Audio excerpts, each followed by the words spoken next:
부동산 교육은 랜드프로. 안녕하세요. 랜드프로 아나운서 연호진입니다.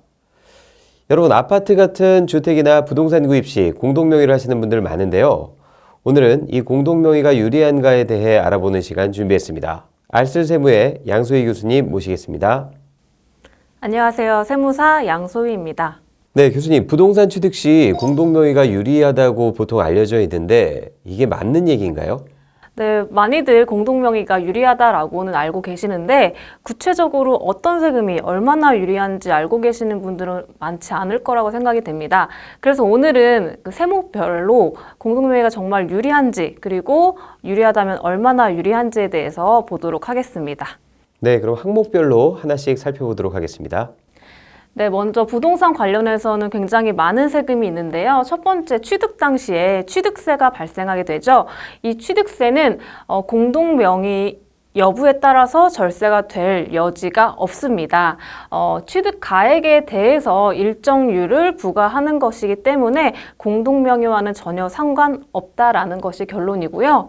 자, 그리고 두 번째, 부동산을 보유하고 있는 중에 재산세를 내게 되는데요. 이 재산세도 마찬가지로 명의와 상관없이 해당하는 주택의 시가 표준의 기준으로 일정률이 부과가 되기 때문에 이 재산세 또한 공동명의와는 무관하겠습니다. 세 번째, 종합부동산세는 공동명의가 유리하겠는데요.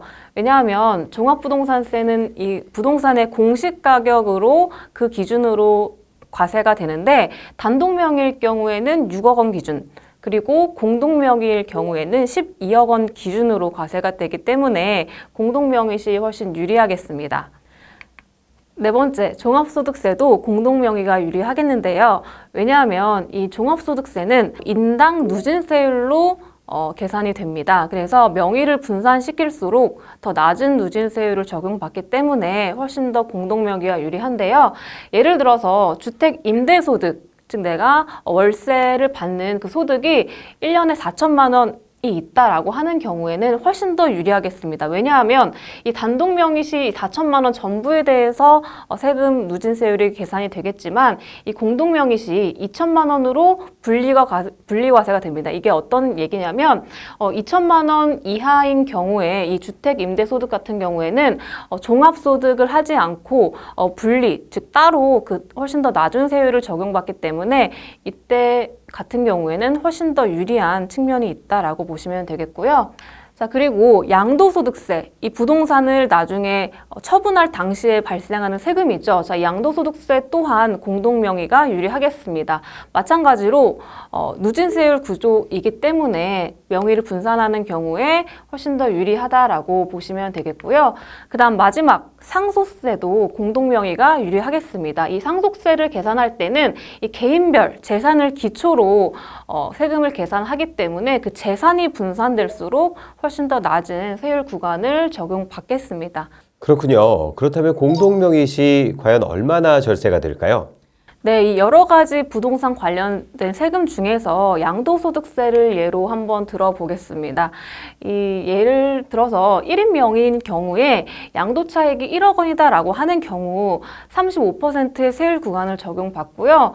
결과적으로 2천만 원 정도의 양도세가 발생이 되는 경우에 자, 이 똑같은 금액을 가지고 5대5 공동명의를 했다라고 가정을 하게 된다라고 하면 양도차익은 그 반에 대해서 그리고 세율 구간도 그만큼 낮아지게 되겠죠. 그래서 한 사람당 678만 원이 나오고요. 이거를 2명으로 환산한다라고 하더라도 총 1,300만 원이 조금 넘는 결과가 나오죠. 그래서 같은 양도 차익이라고 하더라도 훨씬 더 공동명의가 유리하다라는 것을 확인할 수 있겠습니다.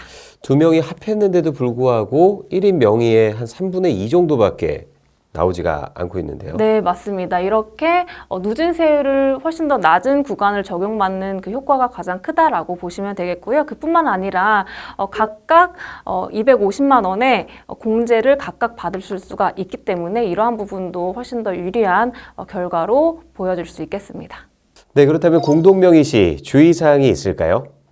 네, 이렇게 대체적인 세금에 대해서 공동명의가 유리한 부분이 많다 보니까 많은 분들이 공동명의를 하시는 분들이 굉장히 많은데요. 주의하셔야 될 사항도 있습니다. 그래서 그 부분에 대해서 세 가지로 정리를 해봤습니다. 첫 번째는 외벌이 부부인 경우에는 증여세 측면을 주의를 하셔야 되겠는데요. 맞벌이 부부다라고 하는 경우에는 그 상대방 배우자가 자금 출처가 분명한 소득이 있기 때문에 이 경우에는 문제가 되지 않겠지만 외벌이로 배우자가 소득이 없는 경우 공동명의를 한다라고 하는 경우에는 그 소득이 없는 배우자에 대해서 증여를 받은 것으로 그렇게 되는 경우가 많습니다. 네, 따라서 이 부분을 꼭 주의를 해주셔야 되겠습니다. 그렇다면 그 현재는 일을 하고 있지 않더라도 이전에 일을 해서 벌어놓은 어떤 비용으로 공동명의를 할 수도 있잖아요. 이 네. 부분에 대해서는 그러면 입증이 되면 되는 건가요? 맞습니다.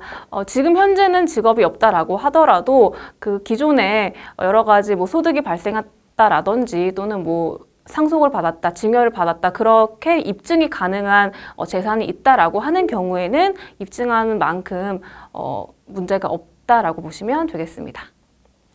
자, 그리고 두 번째, 이 건강보험료 문제인데요.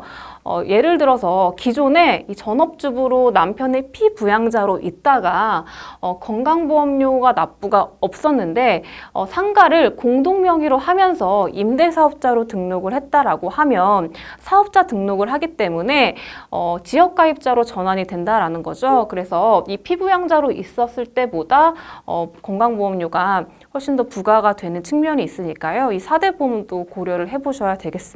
그렇군요. 아무래도 수익이 발생된다고 인지를 하는 개념이다 보니 건강보험료 또한 발생할 수밖에 없겠네요. 네, 맞습니다. 자, 그러면 마지막으로 공동명의 시 고려할 사항을 보겠는데요. 명의 변경 비용이 들다 보니까 이 부분에 대해서 공동명의 시 절세할 수 있는 부분보다 더 많이 비용이 발생하는 경우도 있습니다. 이렇게 명의를 변경할 때 증여세 또는 취득세 등의 이 세금뿐만 아니라 등기 수수료 같은 여러 가지 수수료가 발생하다 보니까 이 부분을 고려하셔서 내가 절세할 수 있는 측면보다 이 비용이 훨씬 더 많이 들지는 않는지 부분도 따져보셔야 되겠습니다. 네, 오늘은 공동명의에 대해서 알아봤는데요. 종합부동산세와 종합소득세, 그리고 양도소득세와 상속세는 공동명의가 더 유리하다는 거 꼭 기억하시기 바랍니다. 배우고 투자하면 실패하지 않습니다. 저희는 다음 시간에 더 유익한 콘텐츠로 찾아뵙도록 하겠습니다. 시청해주신 여러분 감사합니다.